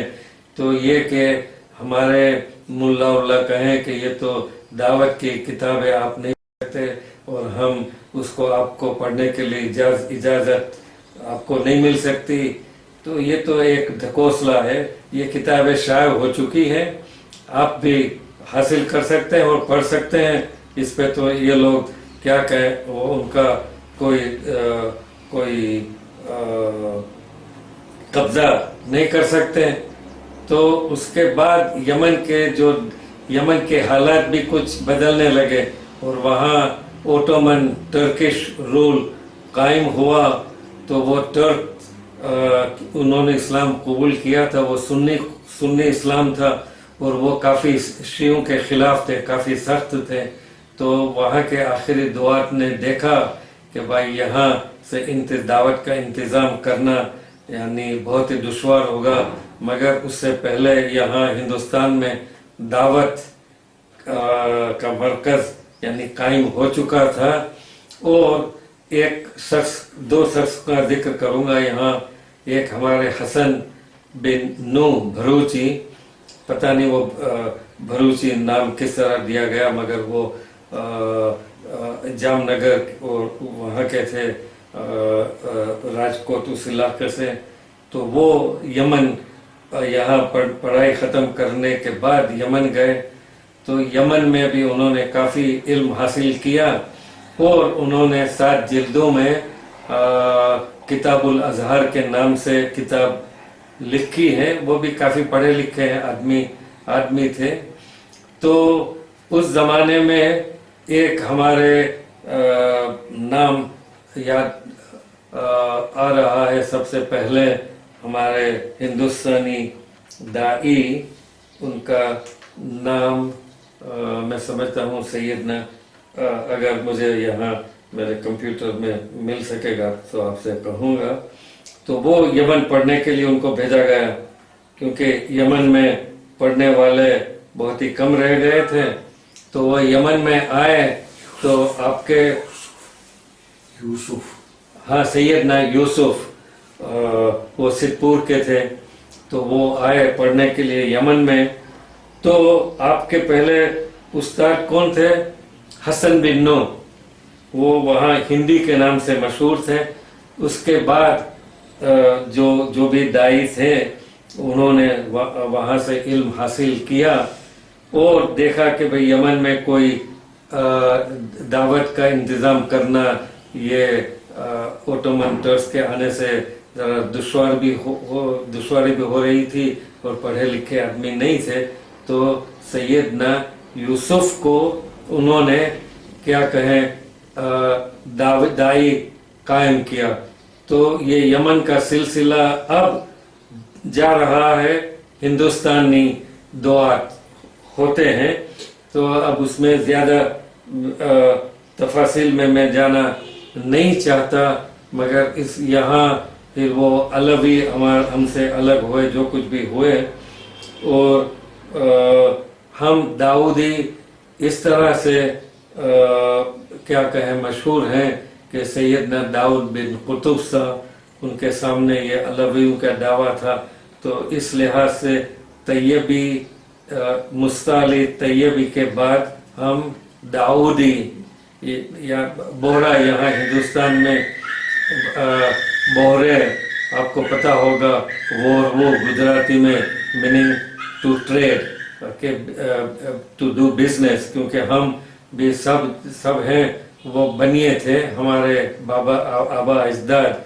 ये नहीं कह सकते कि हम सब ये राजपूत की नस्ल में, चंद थे दाई भी थे और दूसरे चंद उनकी राजपूत की नस्ल में, मगर अक्सर वो बनिए या दूसरे क्या कहें जो दूसरे अलग इलाके में आदिवासी की। मगर कहने का मकसद ये है कि उस ज़माने में यहाँ दावत के फैलाने के लिए जो दाई और उसके दूसरे थे, जिस तरह फखरुद्दीन शहीद डगलिया कोट वाले, यहाँ हमारे गोधरा के सैयदना इस्माइल शहीद और दूसरे, वो दावत के फैलाने के लिए, लोगों को समझाने के लिए भील कोली जो हम कहते हैं दूसरे, तो हिंदू को कन्वर्ट करने के लिए जाते थे, पैसा खर्च करते थे, उनको अच्छी तरह समझाते थे, मदद करते थे। तो इसीलिए हमारी बस्ती भी बढ़ी। ये कोई सब यमन से आकर नहीं बसे, ये सब हम क्या कहें हिंदुओं में से कन्वर्ट हुए हैं। तो ये कन्वर्ट करने के लिए भी वो दाई बहुत ही पढ़े लिखे और अच्छी तरह इन लोगों को समझाते थे कि ये बुत परस्ती आप कर रहे हैं, ये कोई अच्छी चीज नहीं है, अल्लाह एक है। और ये जो हम इस्लाम का जो वो है कि सबको क्या कहें अच्छी तरह आदमी इंसान एक है, वो गोरा हो, काला हो या सफेद हो या पीला हो, उसे कोई फर्क नहीं पड़ता। तो दावत के फैलावे के लिए उन्होंने काफी यानी काम किया और उनकी जिंदगी बहुत ही सीधी सादी, वो क्या कहें, वो उनके पास भी चंद दाई थे, वो बेचारे क्या कहें, वो कर्ज में उनका इंतकाल हुआ।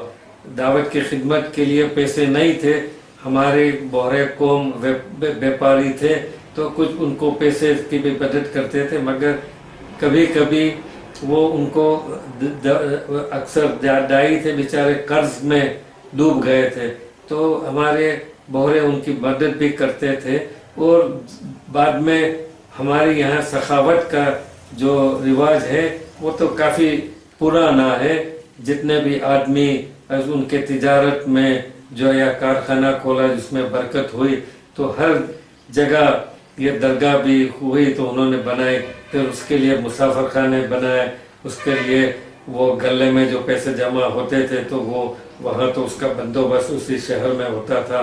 तो वो क्या कहें, उनसे वो ये मुसाफर खाने چلتے تھے، جماعت خانے بنوائے، مسجدیں بنوائی. یہ تو ہر جگہ ہمارے بزرگوں کا یعنی کیا کہیں بہت ہی اچھی طرح خدمت اور وہ کیا کہیں وقف کیے ہوئی عمارتیں تھیں.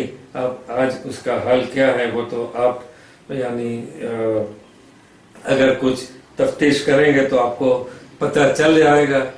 تو اسی طرح یہ ہمارے سیدنا کیا آدم جی پیر بھائی، وہ انگریزوں کی حکومت میں کافی پیسے بنائے مگر وہ سخی بھی کافی تھے. تو یہ کہ سیدنا طاہر سیف الدین اور ان کے آبا اجداد کی بھی انہوں نے کافی خدمت کی. وہ دھول میں مدرسہ بھی بنایا، یتیم خانہ بھی چلاتے تھے، اور یہ سیفی محل، بدری محل اور وہ سینیٹوریم جو آج کل اس کو نابود کر کے سیفی ہسپتال بنائی گئی ہے، یہ سب کچھ یہ آدم جی پیر بھائی نے چیریٹیبل ٹرسٹ کیے ہوئے تھے. تو کہنے کا مقصد کہ ہماری قوم میں تجارت میں پیسے بناتے تھے تو اس طرح سخاوت بھی کرتے تھے، غریبوں کی خبر بھی لیتے تھے.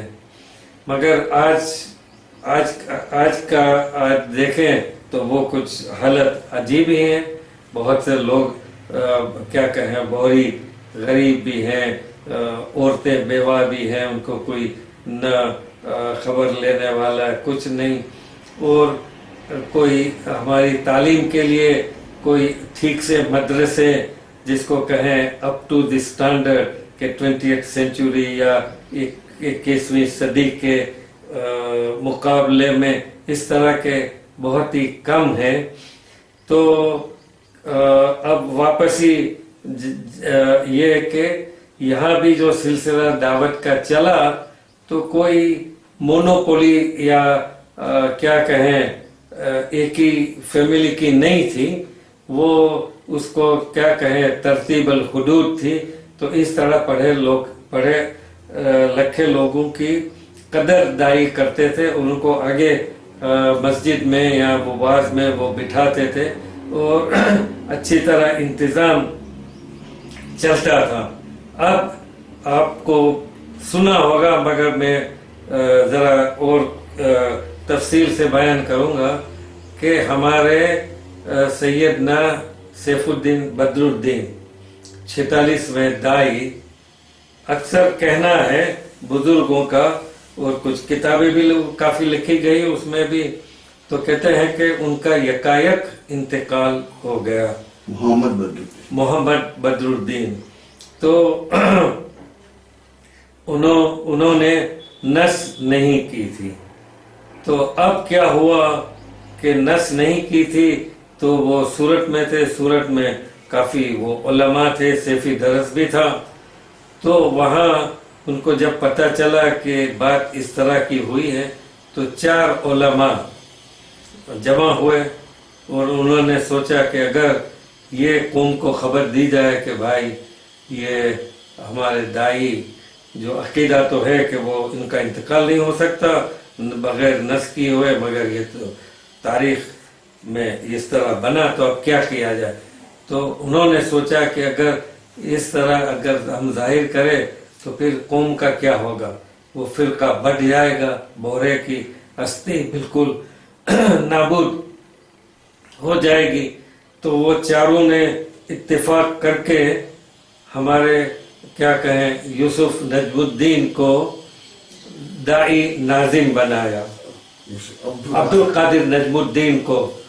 معاف کیجیے گا یہ سب کچھ کیا کہیں ذاکرے سے کہہ رہا ہوں تو چند تاریخ ہے تو میں استعمال نہیں کرتا، کچھ نام بھی اب یادداشت تھوڑی بہت یعنی کم بھی ہوئی ہے، تو مگر سامنے کوئی دیکھنے کے لیے وہ میں نے میرا لیپ ٹاپ نہیں میں کھولتا. تو یہ سن 1840 میں یعنی 1256 کا قصہ ہے، اور اس میں بھی کافی کتابیں لکھی گئی ہیں. مگر خیر وہ آپ کو آج کے ملا اور میاں صاحب آپ کو نہیں کہیں گے، مگر یہ تو کافی معروف ہے. تو چاروں نے یہ سوچا کہ بھائی قوم کا کیا ہوگا، تو قوم کی بہترین کے لیے کہا کہ یہ لوگوں سے نہ کہا جائے، مگر یہ عبد القادر نجم الدین کو قائم کیا کہ بھائی آپ دائی ناظم ہیں، آپ کو کبھی بھی دعویٰ نہیں کریں گے آپ کہ میں دائی مطلق ہوں۔ اس میں کچھ فرق ہے مطلق میں اور ناظم میں۔ ناظم کا مطلب یہ ہے کہ ایز اے ایڈمنسٹریٹر، یعنی ہی از فلی اکاؤنٹیبل، کیا کہیں، مانیٹریلی اور ادروائز۔ تو یہ چار علماء میں سب سے بڑے عالم تھے، ان کو بعد میں یعنی لقب دیا گیا عماد الدین۔ تو ان کا میری وہ کتاب میں سب کچھ ان کے لیے میں نے لکھا ہے۔ تو اور یہ عبد القادر نجم الدین جو ہیں، تو حقیقت میں ذرا یہ دیکھیے کہ یہ جن کو بعد میں عماد الدین کا لقب دیا گیا، یعنی کہ پلر آف دی مذہب، تو یہ عبد القادر نجم الدین یہ عماد الدین کے شاگرد تھے۔ تو اب یہ کھیل کس طرح سیاست رمی یعنی وہ بنتی ہیں کہ یہ سب کچھ ہوا، تو وہ جو کچھ بھی کہیے اپنے دعوت کی گدی پہ بیٹھ گئے عبد القادر نجم الدین۔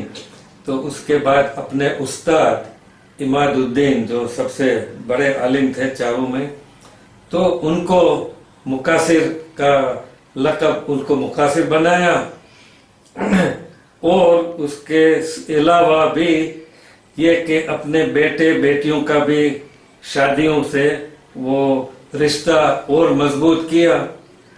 تو یہ بھی تاریخ میں سب کچھ لکھا ہوا ہے، آپ پڑھ سکتے ہیں، یہ کوئی چھپی ہوئی بات نہیں ہے۔ اور ایک چھوٹی سی بات ہے، مگر آپ کہوں پیسے چیز ایسی ہے کہ وہ دنیا میں بھائی کو بھی بھول جاتا ہے، ماں بھی بھول جاتا ہے۔ تو ایک مرتبہ کچھ ذکر ہمارے یہ بھی سب کتابوں میں لکھا ہوا ہے، ایک مرتبہ عماد الدین نے ذکر کیا عبد القادر نجم الدین کے سامنے کہ بھائی صاحب 1,00,000 کا دھگلا، یعنی گجراتی میں 1,00,000 نو دھگلو کیو ہسے، یعنی اس زمانے میں کم از کم آج سے 150 سال پہلے کی بات ہے، تو وہ تو 1,00,000 آج کے سمجھ لیے کہ 1 کروڑ کے قریب ہے۔ تو ان کے دماغ میں نہیں آیا، کیونکہ وہ پیسے سے کے تو دیکھے نہیں تھے، عالم تھے۔ تو ہمارے سیدنا نے حکم کیا کہ جو کچھ بھی کیا کہیں ان کا جو تیجوری اور اس کا خاص یا تو ہمارے دعوت میں نام ہے، تو کہتے ہیں کہ آپ حاضر کریں، لے آئیے اور 1,00,000 کا دھگلا بنائیے۔ تو ہمارے عماد الدین نے دیکھا تو ان کو بھی کیا کہیں وہ عجیب محسوس ہوا کہ ہو اتنا بڑا، پھر وہ پورا 1,00,000 روپیہ انہوں نے عماد الدین کو دے دیے۔ تو کہنے کا جو مقصد تھا، تو اس طرح آپ سب کچھ، آپ بھی سمجھدار ہیں، لوگ سمجھ سکتے ہیں کہ اس کو لالچ یا رشوت کہیں، جو کچھ بھی کہیں، تو اس عماد الدین اب ذرا وہ کیا کہیں، اور مقاصر بھی بنائے تھے، وہ بیٹے بیٹوں کا بھی رشتہ تھا، تو وہ ذرا خاموش رہے، اور جو کچھ بھی نہ انتظامی انہوں نے کی، تو دوسرے جو 3 تھے وہ انہوں نے کچھ ان کی تنقید کی، مگر ان کا بیچاروں کا کچھ چلا نہیں، کیونکہ یہ تو بڑے جو صاحب تھے اور مقاصر عماد الدین وہ ان کی حمایت پہ کھڑے تھے۔ تو جو کچھ بھی ہو، تو یہ دائی ناظم کا سلسلہ اس کے بعد شروع ہوا۔ اس کی کیا کہیں ایکسیپٹنس یا کنفیشن جو بھی کہیے، تو سیدنا طاہر سیف الدین कराची गए हुए थे, वो क्या कहें साल मुझे ठीक से याद नहीं है, मगर मेरे पास डॉन अंग्रेजी में जो पर्चा निकलता है डेली न्यूज़, वो मेरे पास मौजूद है। उसमें यूसुफ नजमुद्दीन जो उनके बड़े शहजादे और उनकी काफ़ी क्या कहें लोग डरते थे सैयदना ताहिर सैफुद्दीन के ज़माने में कि अगर वो आपसे खफा हो जाए तो आपकी क्या कहें गड़बड़ हो जाएगी। तो उन्होंने कबूल किया है दोन में कि हाँ मेरे वालिद है वो दाई मुतलक नहीं है, दाई नाजिम है। तो अगर आप ठीक से समझ सके तो उसके बाद चंद कलमे में कहना चाहता हूँ कि जो प्रगति मंडल और रिफॉर्मिस्ट मूवमेंट जो शुरू हुई तो उसका मकसद ये नहीं था कि दाई को यानी क्या कहें उनका इकरार न करें, नहीं, ये बात मजहबी नहीं थी। उनकी जो क्या कहें डिमांड जो कही ये थी कि भाई आप इतने पैसे जमा करते हैं, ये सिला फितरा ज़कात है, इधर है उधर का ये है, जो गले खुलते हैं गलियाकोट में, गोधरा में, बड़ौदा में, अहमदाबाद में लाखों रुपए करोड़ रुपए आते हैं, तो भाई उनका आप हिसाब बताइए। और दूसरी चीज कि पूरी हर क्या कहें छोटे छोटे गांव में या शहर में जहां बोहरों की 20-25 घर की बस्ती हो, या बड़े शहर में सूरत है, बड़ौदा है, अहमदाबाद है, दाहोद है, गोधरा है, बम्बई है, तो वहाँ जो जमात का इंतज़ाम सालों से चला आता था, वो जमात पूरी क्या कहें लोग वहाँ के लोकल आदमी चुनते थे और उनका अच्छी तरह इंतज़ाम होता था। और अगर वो कुछ क्या कहें पैसे से मार किसी ने लिए तो उनसे वो क्या कहें उन पर तकाजा भी किया जा सकता, उसे वापस पैसे वसूल भी किए जाते थे और उनको फिर दोबारा चुने नहीं जाते थे। मगर ये सब हमारे सैयदना ताहिर सैफुद्दीन के ज़माने में ये सब कब्जा उन्होंने जमाया, और जब सब कुछ हुआ तो वो पूरी क्या कहे जिस तरह सेंट्रलाइज्ड हुकूमत होती है ना, तो नहीं मेरा सब कब्जा, और सब उनके क्या कहें जो उसके गीत गाने वाले या उसके जो कुछ भी मानने बिल्कुल क्या कहूँ हिज मास्टर्स वॉइस वाले, तो उनको रखे गए। तो न कोई हिसाब न किताब। और ये जो democratic election of the Jamaat committee, तो ये इनकी डिमांड्स थी। तो ये डिमांड तो उनको कबूल करना या कुछ करना वो तो कुछ भी नहीं, मगर ये कि इनको किस तरह ये जो प्रगति मंडल या रिफॉर्मिस्ट मूवमेंट है इसको किस तरह तोड़ना, और वो तोड़ने में उनके पास तो वो काफ़ी करोड़ों अबजों की तादाद में रुपए हैं। हुकूमत में भी वो पैसे देते हैं, तो हुकूमत में भी उनका क्या कहें लोग सुनते हैं। तो इस लिहाज से जो प्रगति या रिफॉर्मिस्ट मूवमेंट 50s में शुरू हुई तो 60s तक तो हम यानी लोगों को इस तरह लगता था कि कुछ न कुछ तब्दीली होगी। मगर ये सैयदना ताहिर सैफुद्दीन का 65 में इंतकाल हुआ, उसके बाद बुरहानुद्दीन आए, उसके बाद यानी कुछ सियासत इस तरह की बदली गई कि बिल्कुल ही ये जो मूवमेंट या हरकत थी बिल्कुल ही खामोश हो गई। और ये लोग जो हैं आजकल अपनी हुक्मरानी करते हैं, जिस तरह काम करना हो करते हैं, ना आपको पूछ सकते हैं, आपको सवाल नहीं न कर सकते हैं, आपको कुछ हमारे बोहरों की तारीख भी नहीं ठीक बताते, आप कोई सवाल भी नहीं कर सकते। अगर कुछ सवाल कर सकते तो आपको खामोश कर देते हैं कि ये तो तावीली बयान है। तावील क्या बयान है?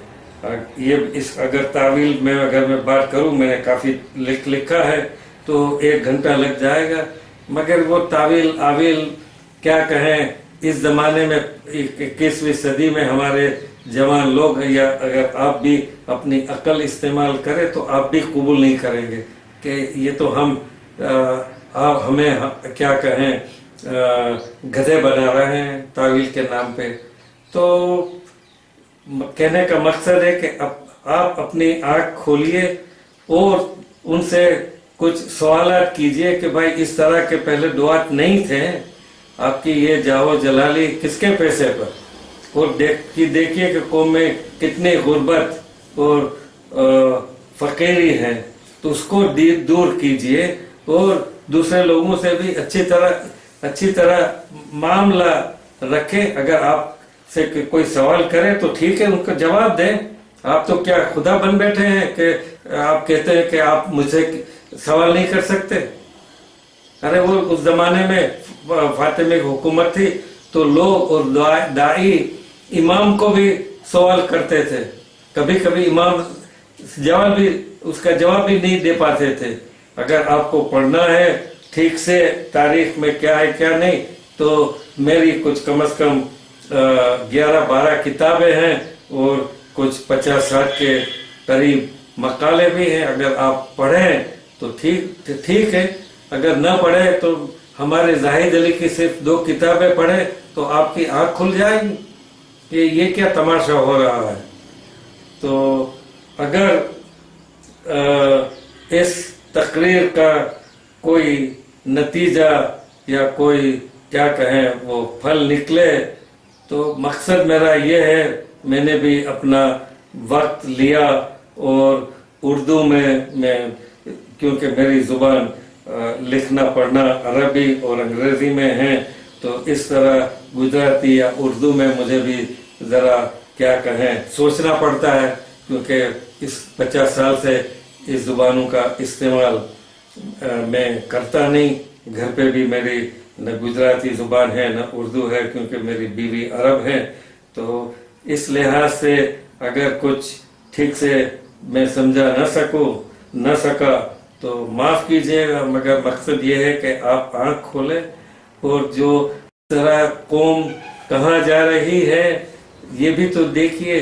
कि अगर इस तरह आप नहीं देंगे, आप अच्छी तरह आपको जवान किसको कहते हैं नई झील अरबी में उर्दू में, उसकी अच्छी तरह परवरिश नहीं करेंगे तो आज नहीं 10 साल 15-20 साल के बाद आपको कोई पूछेगा भी नहीं कि ये क्या धकोसला आपके मजहब के नाम में लगा है, जाइए, हमको मानने वाले नहीं है ये बोरों में या इस्लाम में जो कुछ भी। तो ये तो दावत की खिदमत नहीं हो रही है। और एक आखिरी ये तकरीर को ख़त्म करने से पहले कहना चाहता हूँ कि हमारे इस्माइलियों ने उसके क्या अरबी में कहते हैं तुरास या अंग्रेजी में कहते हैं हेरिटेज या लीगेसी। तो इस्लामी तहजीब और तमद्दुन में काफ़ी हिस्सा लिया है। हमारे जो पुराने दाई हैं, दुआत थे, उन्होंने की किताबें चंद मिसालें देता हूँ। काजी नोमान, उन्होंने तारीख पे, फ़िक़्ह पे और दूसरी चीज़ों पे क्या क्या लिखा है। सिजिस्तानी है, नसफ़ी है, वो तो बड़े फ़लसफ़ी थे। मोयत शिराजी, उससे पहले किरमानी, वो भी बड़े मुफ़क्किर थे। उसके बाद यमन के एक ही मिसाल दूँ, हमारे सैयदना ये खत्ताब, वो भी शायर थे, उनकी भी दीवान पढ़िए, आपको पता चलेगा क्या क्या है। उसके बाद बहुत से हैं, इदरीस इमादुद्दीन, उसके पहले ये सैयदना हातिम हैं, हसन बिन नू भरूची हैं, दूसरे हैं। तो हमने काफ़ी हिस्सा लिया है इस्लामी तहजीब और तमद्दुन को बढ़ाने में, और इस तरह हमें फ़ख्र करना चाहिए। मगर ये आपके क्या कहें मुल्ला या मियाँ साहब वो तो आपको कुछ सिखाते नहीं है कि क्या हिस्सा है। भोरे ऐसे कोई कहीं क्या कहें वो मच्छर या सरा की तरह कोई पैदा नहीं हो गए। हमने भी काफ़ी क्या कहें ये तहजीब और तमद्दुन इस्लामी बनाने में हिस्सा लिया है, और हम अपनी تاریخ اور کیا کہیں جو حصہ دیا ہے فکر کے طور پر، میننگ انٹلیکچوئل کنٹریبیوشن، ہمیں ناز ہے، فخر کرتے ہیں. تو میں یہ فخر کے ساتھ کہتا ہوں کیونکہ میں نے یہ سب کچھ سیکھا ہے، اس پہ کام کیا ہے، کتابیں شائع کی ہیں، مگر آپ لوگ بہرے اپنی تاریخ سے بھی ناواقف ہیں، اپنے تراث سے بھی ناواقف ہیں. تو بہرے صرف داڑھی رکھنے سے یا جھبا پہننے سے یا ٹوپی پہننے سے یا عورتوں کو وہ رداء پہنانے سے وہ مسلمان نہیں یا بہرے نہیں بن جاتے. یہ تو ایک کیا کہ انگریزی میں کہتے ہیں ظاہری طور ہے. جو اسلام سکھاتا ہے وہ آپ اپنی شخصیت بنائیے، اسلام کے جو اصول ہے اس کی پابندی کیجئے، اس پہ عمل کیجئے. وہ کہاں پر ہے؟ یہ تو جس طرح ہے ایک دو اپنے ہندوستان میں تو وہ مثالیں یعنی ضرب المثل عربی میں کہتے ہیں، اور پرووربس کافی مسئول ہے، جس طرح کے وہ سو چوہے مار کے بلی حج کو چلی. تو بھائی یہ ظاہری دکھاوا سے کچھ فرق نہیں پڑتا. اور یہ ظاہری دکھاوا آج کل گجرات کے جو واقعے ہوئے ہیں تو بہرا could be easily spotted. یا دیکھ سکتے ہیں کہ بہرا مارو پیٹو اس کو، یہ تو مالدار ہے، تجارتی قوم ہے. تو اسی طرح عورتوں کو یہ ایک ڈیبیٹیبل ایشو ہے. خیر اس پہ بھی میں کہہ سکتا ہوں قرآن میں کوئی ذکر نہیں ہے کہ عورتوں کو پردہ کرنا چاہیے. پردہ کا مطلب سر سے پیر تک اس کو چھپا کر رکھنا چاہیے. اگر آپ کو کچھ کیا کہیں مناظرہ کرنا ہو تو میں تیار ہوں. قرآن میں کوئی اس کا ذکر نہیں ہے. حدیث ہے، وہ حدیث کا معاملہ الگ ہے. حدیث کی اوتھینٹسٹی یہ کہ وہ ٹھیک سے ہے کہ نہیں، اس پہ بھی کافی کیا کہیں اختلاف ہے مسلمانوں میں. تو چھوڑ دیجئے حدیث کو، قرآن کو پکڑیے جو اصلی چیز ہے. کوئی قرآن میں اس طرح کا ذکر نہیں ہے کہ آپ عورتوں کو اس طرح رداء پہنائیے اور یہ کریں. It is that both men and women should be dressed modestly. That is the preaching and teachings of the Quran. اور اس کی دو مثالیں دوں. کیا مولانا ہمارے فاطمۃ الزہرا ان کو خلاف تھا یا ابو بکر اور عمر نے ان کو کیا کہیں فدق اور خیبر کا حصہ دینے سے منع کر دیا؟ وہ بھی ایک سیاست تھی. تو وہ اپنے سامنے گئی اپنا کیا کہیں کیس بیان کرنے کے لیے. تو کیا وہ بھی پردہ یا برقع پہن کر گئی تھی؟ ہاں آپ ملا مولوی تو یہ کہیں کہ ہاں وہ برقع پہن کر گئی تھی. بھائی یہ بات نہیں ہے. اور دوسری چیز، عائشہ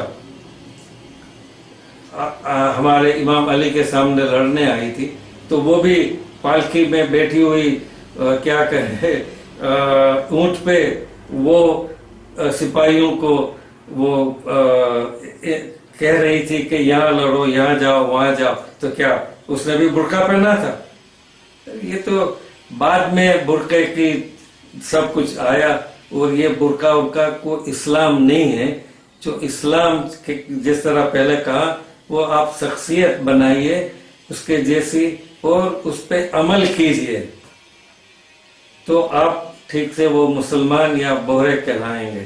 پہلے کے زمانے میں آج سے 60-70 سال یا 100 سال پہلے وہ ہمارے دور بوڑھے بزرگ سے بیچارے کیا کہیں داڑھی بھی رکھتے تھے، عبا بھی پہنتے تھے، پگڑی بھی باندھتے تھے. مگر سنا ہے ہندوؤں سے کہ اگر وہ بہرا ایک کیا کہیں اپنا وچن دیوے جو کچھ بات کہے تو اس کے خلاف کبھی نہیں جا سکتا. لکھنے کی یا دستاویز کرنے کی بھی ضرورت نہیں تھی. تو یہ ہے کہ اور اسی پر میں اب ختم کرتا ہوں.